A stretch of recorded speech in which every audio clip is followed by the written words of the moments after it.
Hi, this is Andy Collin with Growing Up Aspen. We're here with Chris Pomeroy, and today we are talking with Ed Dent. I got to know Ed in first days of Little League all the way through high school, and Ed's now a local doctor in the valley, and just the valley over in Eagle. So let's catch up with Ed and see what he's up to. Thanks. Well, you're one of the funny ones to interview because I remember, I first met you in Little League. So some of the first folks I met was with you on the team, and then always through. I went to the community school, so I didn't know people for a little while, although I knew everybody from baseball. But you and I kind of had a thing where every time we were at an event or a party or somewhere, you and I would always end up hanging out together, watching shit go down or whatever, and always saying, "Oh, it might be time to get out of here." I thought I was always a shit participant. I don't know if I was always just... I think we were watchers.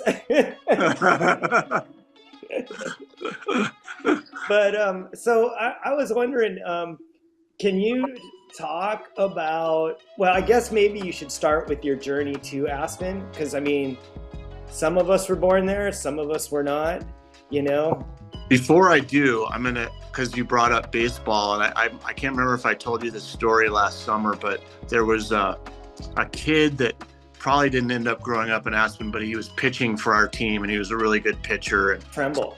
They put me in at catcher. And so, the coach was Mr. Clapper, and we went down to Silt to play a game, and it was like really hot. It was probably 90 degrees in the middle of the summer in Silt, Colorado. Yeah. So for whatever reason, my brain said that I had to hold my breath until the ball hit my mitt.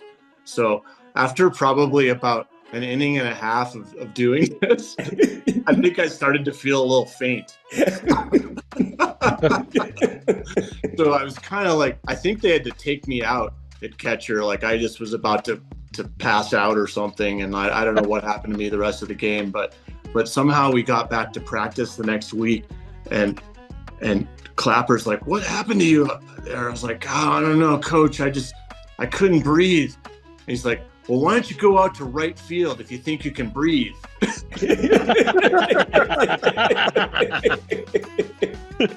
Walk it off, Dent. Walk it off. So that was a good Clapper, grit kind of story. But I'll tell you, your question was, how did I get to Aspen? And so my mom got remarried.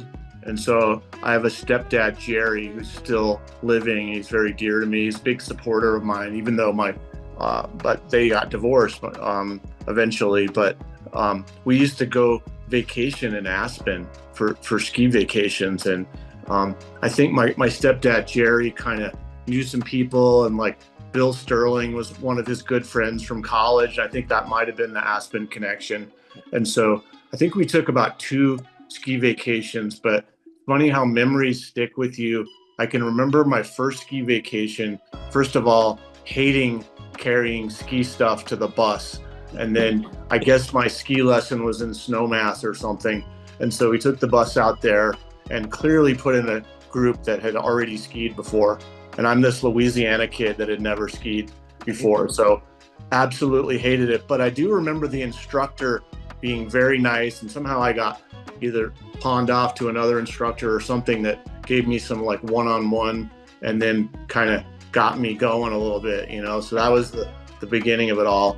And then I think the next year, which was like 1975, we moved to Aspen, and we moved into this really great house in Mountain Valley, and I became kind of part of the Mountain Valley Riverside Knollwood coalition. There. Yeah. We had our own little Crips and Bloods. We were the Cemetery Lane kids, Yeah, that's right. Yeah, the Heldmans were there, and the Bill Drake. Bill Drake. Good friends with Bill Drake. I was really sorry to hear of his passing. Yeah. So my neighborhood, I was literally like a few houses down from Bill, and his brother Bert actually helped put together some skateboard of mine, and they had just newly paved Mountain Valley, and so it was like the skateboard haven. I remember the days. Yeah. Yeah, I used to hang out with Bill. Do you remember? Okay, so the Drake's house was at the base of a hill. Right. And if you walked straight up that hill, you would get to the Tribolet's house. If you remember them. Yes. Brian and Doug, and they used to build models because their dad owned the hobby shop.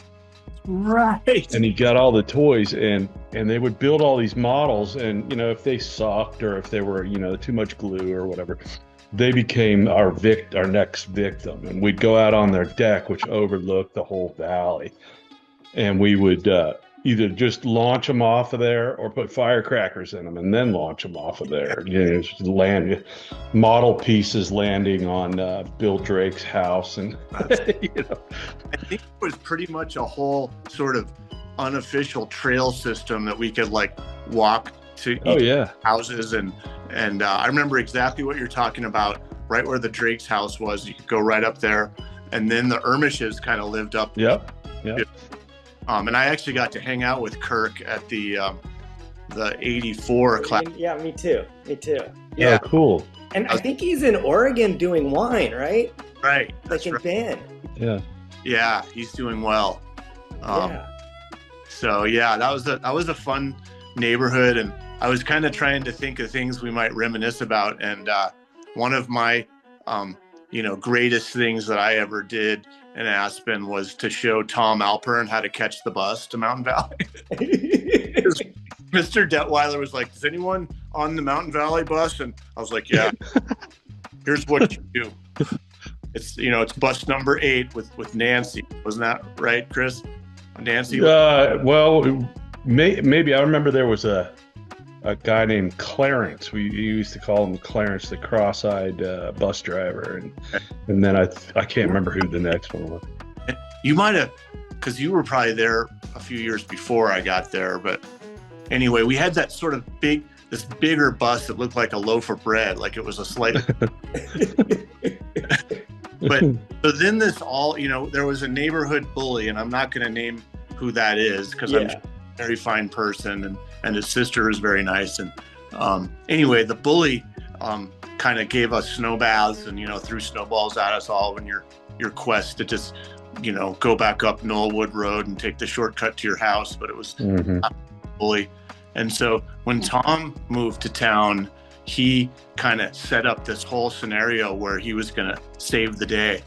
So we would get off at the Knollwood stop because again, there's trails and shortcuts we had. So, and this person got off at that stop typically too. So we all get off the bus and we're all waiting for this huge confrontation. And the bully didn't get off the bus. he was on to you. He was on to us. So, but the funny thing is that the bus driver let us all pile back on the bus to get off at the last stop. I don't even remember what happened. Probably nothing.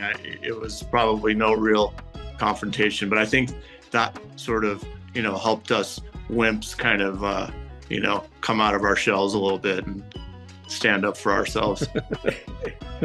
Our safety in numbers. Yeah. I think the community school bus driver that I remember during my time was Daniel Sadowski, the Silver King.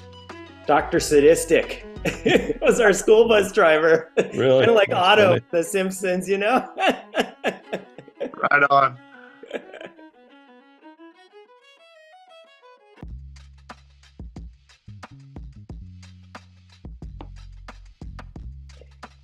Thanks for listening.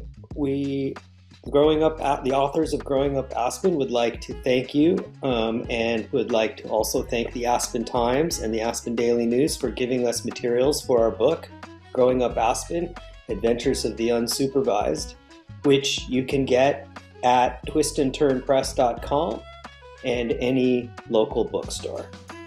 Thanks.